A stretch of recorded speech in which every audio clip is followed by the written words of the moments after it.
My name's Isabella, and I'm 21 years old. I just finished my third year at art college, and let me tell you, it's been one hell of a ride. But before I get into all that, you need to know where I come from. I grew up in a house where I never felt at home. My parents, Tom and Sarah, always made it clear that my older sister, Emily, was their golden child. She's 4 years older than me and has always been a thorn in my side. From the day I was born, Emily seemed to hate me. She'd tease me, break my toys, and make my life miserable. And my parents? They'd just laugh it off, saying, "Oh, that's just how sisters are." But it wasn't normal. I remember when I was 14, I had this huge crush on a boy at school. His name was Jake, and I thought he was the cutest thing ever. I'd spend hours drawing portraits of him in secret, hiding them under my mattress where I thought no one would find them. But Emily found them. And you know what she did? She pinned them up on the school bulletin board for everyone to see. I still remember walking into school that day. The laughter, the pointing, the whispers. It felt like the whole world was crashing down around me. And Jake? He came up to me, all awkward and stuttering. Isabella. I saw the drawings. Look, you're nice and all, but I don't like you that way. I ran home crying that day. My parents were in the kitchen when I burst through the door, tears streaming down my face. Mom, Dad, Emily humiliated me at school. She found my private drawings in. But before I could finish, Emily waltzed in, a smug grin on her face. "Oh, come on, Izzy," she said, using the nickname I hated. "It was just a bit of fun. Not my fault you can't take a joke."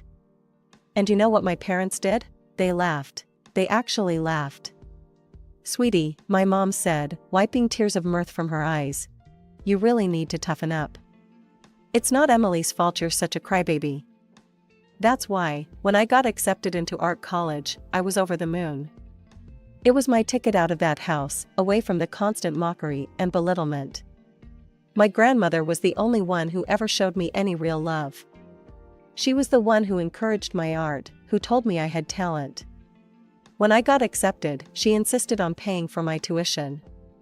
"Isabella," she said, her eyes twinkling, "you've got a gift. Don't let anyone tell you otherwise. I'll make sure you get the education you deserve." For 3 years, she paid for everything. My tuition, my supplies, even some extra for living expenses. But then, just before my final year, she got sick. I remember sitting by her bedside, holding her frail hand. She looked at me with those kind eyes of hers and said, "Isabella, my dear, I'm so proud of you. You're going to do great things." Then she turned to my parents, who were standing at the foot of the bed. "Tom, Sarah, I need you to promise me something. Promise me you'll pay for Isabella's final year. She needs to finish her education." My parents nodded solemnly. "Of course, Mom," my dad said. "We promise." Grandma died a week later. At the reading of her will, we found out she'd left her house to my parents and her jewelry to Emily and me. Emily, of course, immediately grabbed the diamond tiara. "I'll take this," she announced. "Isabella can have the ring. She doesn't care about jewelry anyway, right, Izzy?" I didn't argue. She was right, I didn't care much for jewelry. So I took the diamond ring and put it in a safety deposit box at the bank. I made friends quickly in college. There was Zoe, a punk rocker with a talent for abstract art, and Marcus, a quiet guy who could make sculptures that took your breath away. They didn't care about my family drama. To them, I was just Isabella, the girl who could paint like nobody's business. "Hey, Bella," Zoe said one day, using the nickname I actually liked. "There's a tattoo parlor downtown looking for someone to draw designs. You should apply." I was hesitant at first. My parents would flip if they knew I was working in a tattoo parlor. But then I thought, why should I care what they think? So I applied, and to my surprise, I got the job. The owner, a burly guy named Mike with more ink than skin, took one look at my portfolio and said, "You're hired, kid." For the first time in my life, I was earning my own money. It wasn't much, but it was mine. I didn't tell my parents or Emily about it. I could already hear Emily's mocking voice. "Oh, little Izzy's drawing pictures for thugs now? How cute." College life suited me. I threw myself into my studies, determined to make my grandmother proud. My professors praised my work, and I even won a few small competitions. But more importantly, I was happy. The years flew by, and before I knew it, I was finishing up my third year.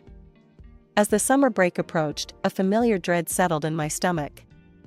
I had to go home. I opened the door and stepped into chaos. The living room was full of people, all bustling about with excitement. In the center of it all stood Emily, beaming as she held up a white dress. My mother noticed me first. "Oh, Isabella," she said, her smile faltering slightly. "You're home. We weren't expecting you so soon." I stood there, stunned. "Emily's getting married? When did this happen?"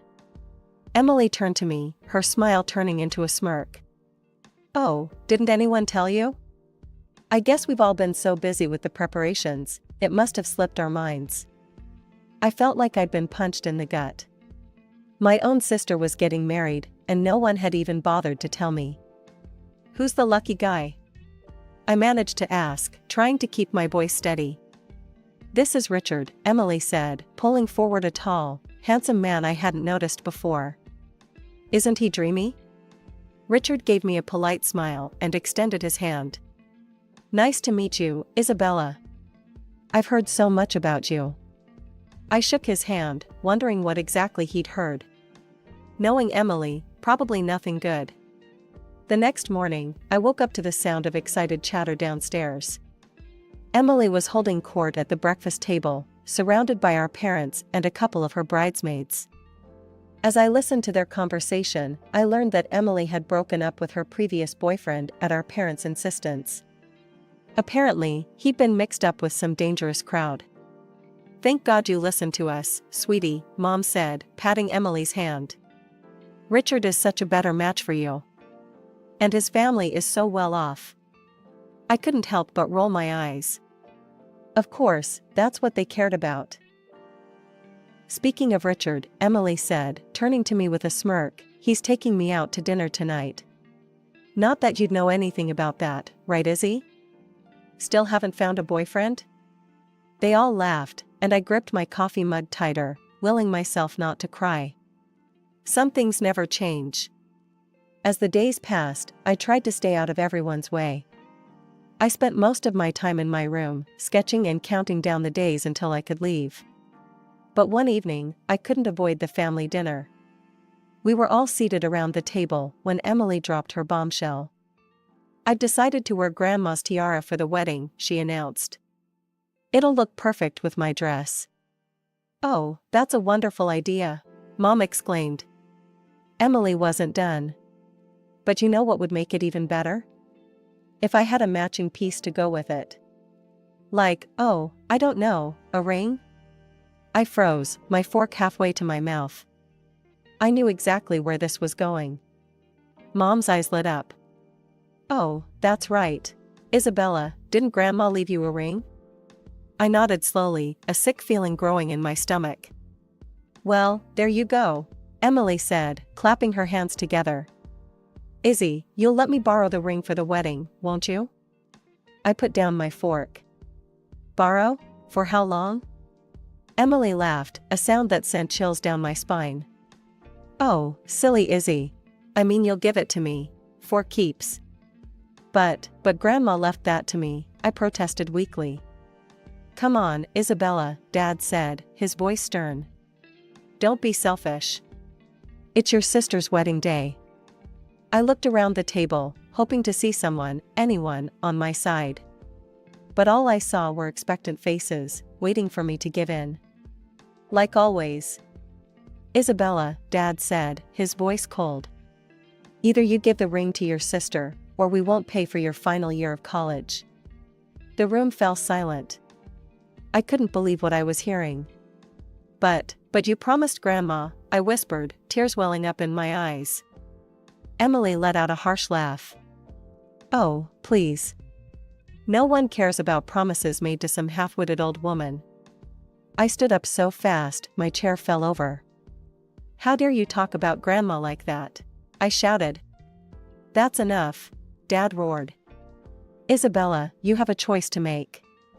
The ring or your education. Decide. I looked at their faces, Dad's anger, Mom's disappointment, Emily's smug satisfaction. In that moment, I knew I had lost. Again. With shaking hands, I took off the necklace where I kept the key to my safety deposit box. I handed it to Emily. The morning after the ring incident, I cornered Emily in the kitchen. When exactly is your wedding? I asked, trying to keep my voice steady. Emily looked up from her coffee, a sly smile playing on her lips. It's on the 29th. Why, planning to ruin it? I ignored her jab. 2 weeks. I had 2 weeks to get away from this toxic environment. No, I replied coolly. I'm going to visit a friend from college. I'll be back in time for the wedding. I packed my bags and left that afternoon, heading to my friend Zoe's place in the next city over. For the first time in days, I felt like I could breathe.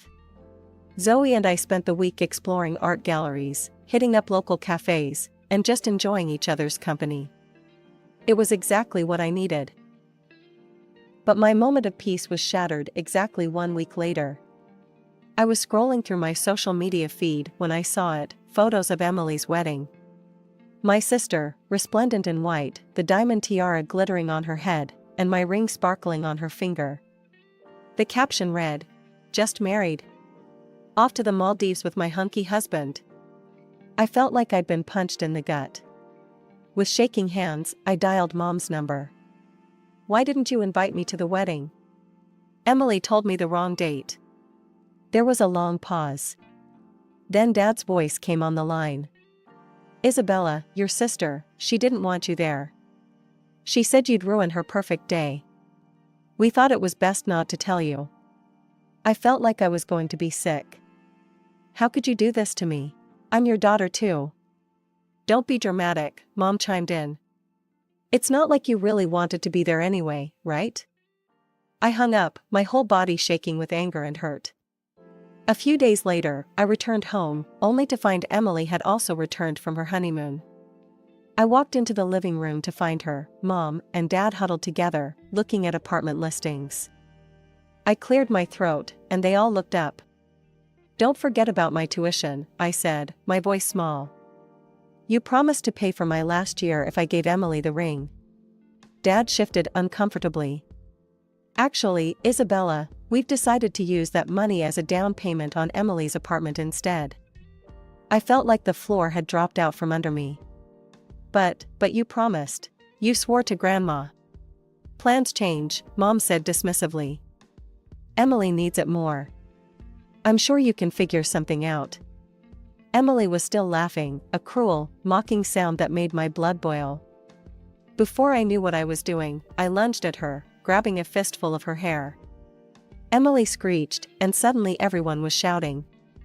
Dad yanked me away, his face red with anger. That's enough, he roared. Isabella, get out of this house right now. I ran to my room, threw some clothes in a bag, and stormed out, slamming the front door behind me. As I walked away from the house, my heart pounding and my cheeks wet with tears, I realized something. I found myself back at Zoe's place, feeling lost and broken. For days, I barely left her guest room, alternating between crying and staring blankly at the walls. Zoe tried her best to comfort me, but I was inconsolable. A week passed in this haze of despair. Then, one morning, as I listlessly checked my emails, I saw a message that made my heart stop. Congratulations! You are the winner of the annual art school competition. Your prize includes a full scholarship for your final year of studies. I read the email 3 times, not believing my eyes.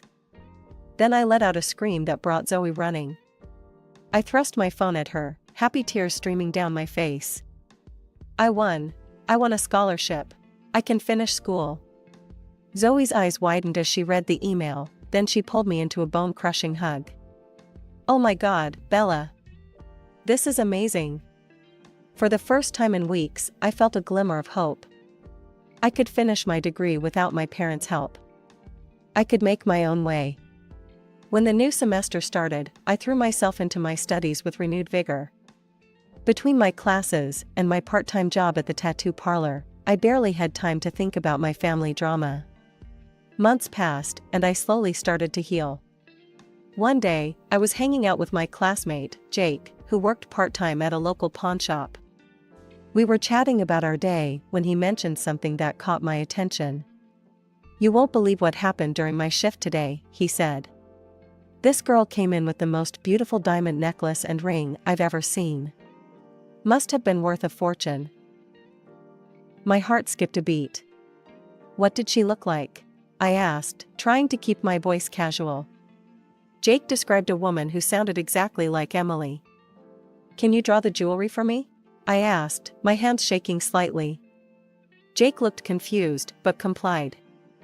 As I watched him sketch, my suspicions were confirmed. The necklace was the one Emily had always bragged about, and the ring, it was my grandmother's ring. "Jake," I said, my mouth dry, "is there any way you could get me the security footage from the pawn shop?" Jake must have seen the desperation in my eyes because he finally nodded. "Okay, I'll see what I can do." A few days later, Jake handed me a USB drive. "Here," he said. "But you didn't get this from me, okay?" I nodded gratefully and rushed back to my dorm room. With trembling hands, I plugged in the drive and opened the video file. There was Emily, clear as day, handing over the jewelry. But what made my jaw drop was what happened next. As she turned to leave, a man entered the frame. Emily threw her arms around him, kissing him passionately. It wasn't Richard. I leaned closer to the screen, my heart pounding. As the man turned slightly, I gasped.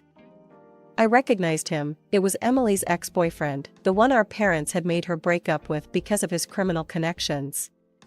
I sat back, my mind reeling.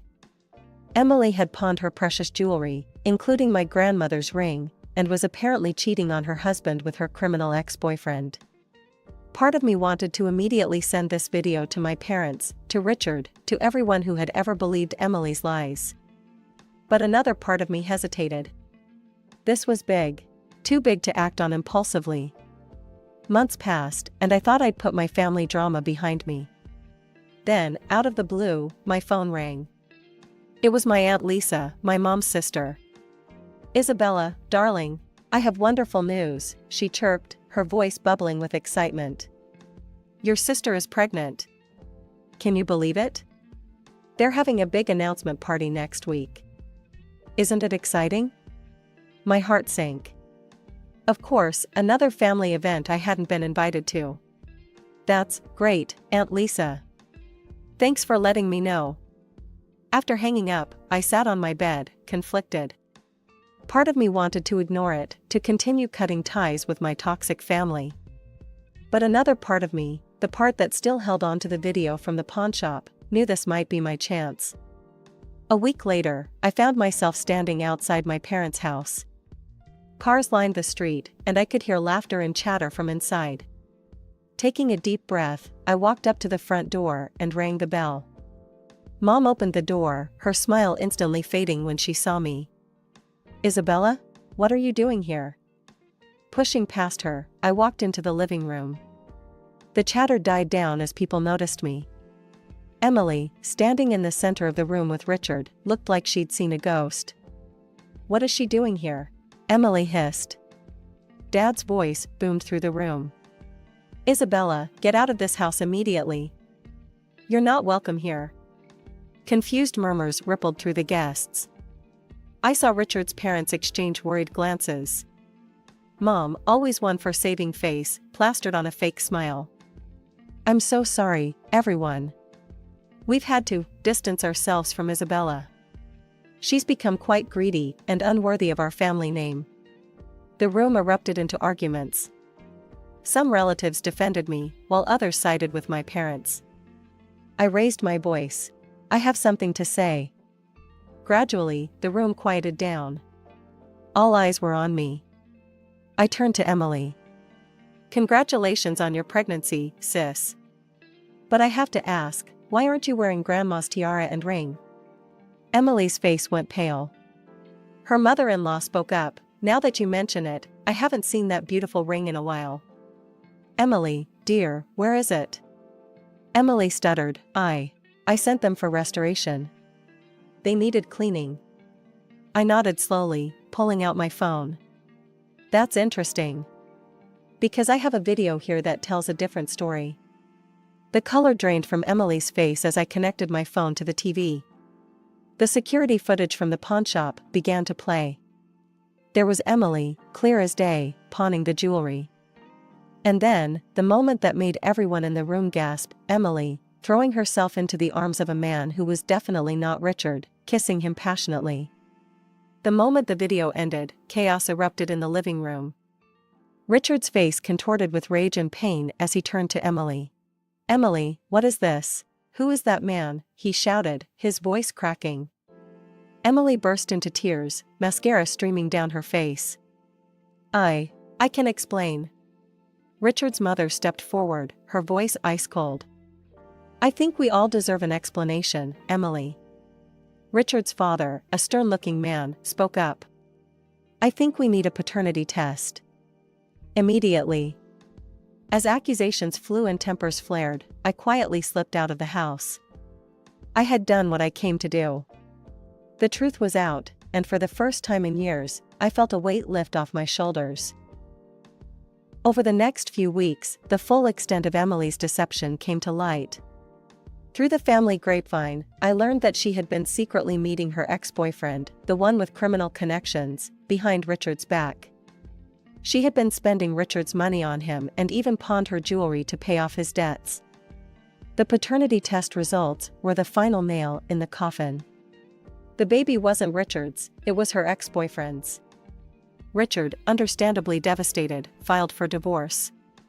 He sued Emily for a substantial sum, citing emotional damages and financial fraud.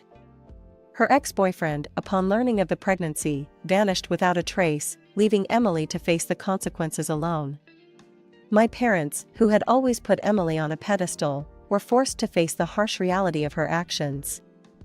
They had to take out a significant loan to help Emily pay the compensation Richard demanded. Their golden child had fallen from grace, and they were left to pick up the pieces. In a twisted turn of events, they tried to blame me for everything. Mom left a voicemail on my phone, her voice bitter and accusing. "Are you happy now, Isabella? You've ruined your sister's life. I hope you're proud of yourself." I deleted the message without responding. Their words no longer had the power to hurt me. As for me, I returned to college, threw myself into my studies, and focused on building the life I wanted. I cut off all communication with my family, changing my phone number and email address. The toxic cycle was finally broken. It's been 2 years since that fateful day when I exposed Emily's lies. I graduated from art college with honors, my final project earning praise from both professors and local art critics. Now, at 23, I'm working at the Harmony Art Gallery in the city. It's a dream come true, surrounded by beautiful artwork every day, helping to curate exhibitions, and even organizing events for up-and-coming artists. But that's not all. I've been painting in my free time, and to my surprise and delight, my work has caught the eye of several collectors. I haven't forgotten my roots, though. I still create tattoo sketches in my spare time. It's become a cherished hobby, a link to the past that reminds me of how far I've come. Some of my designs have even been featured in tattoo magazines, which never fails to make me smile. As for my family, well, that's a complicated story. I've maintained relationships with a few aunts and cousins who stood by me during the fallout. They keep me updated on the family drama, though I try not to let it affect me anymore. From what I hear, Emily is still living with our parents. She's unemployed, struggling to raise her child alone. Mom and Dad, facing financial troubles of their own, are constantly pressuring her to find a job and move out. The arguments are frequent and bitter, I'm told. I haven't spoken to my parents or Emily since that day. They tried reaching out a few times in the beginning, guilt-tripping messages, angry voicemails, but I stood firm in my decision to cut ties. Eventually, they stopped trying. On a brighter note, I've been dating a wonderful guy named Alex for the past year. He's a graphic designer I met at a gallery event. He's kind, supportive, and best of all, he understands my passion for art. We're talking about moving in together soon, another step towards building the life I want.